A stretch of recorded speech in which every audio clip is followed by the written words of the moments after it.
Creative Crayons. And my name is Ta from Little Flippers. Today we're going to draw an obstacle course Using the chalk.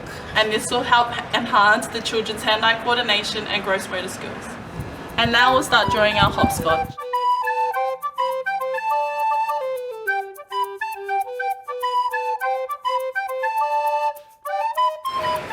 And now we draw the line to enhance the children's balancing skills. And now we're going to draw the leapfrog, which helps enhance their hand-eye and their gross motor skills.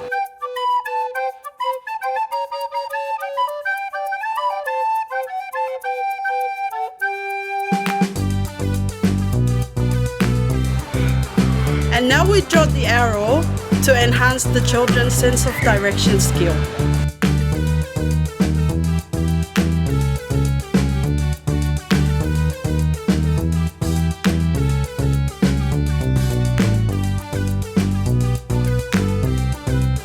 And now the children will help us demonstrate this activity.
Thank you so much for watching. Don't forget to like And subscribe to our channel.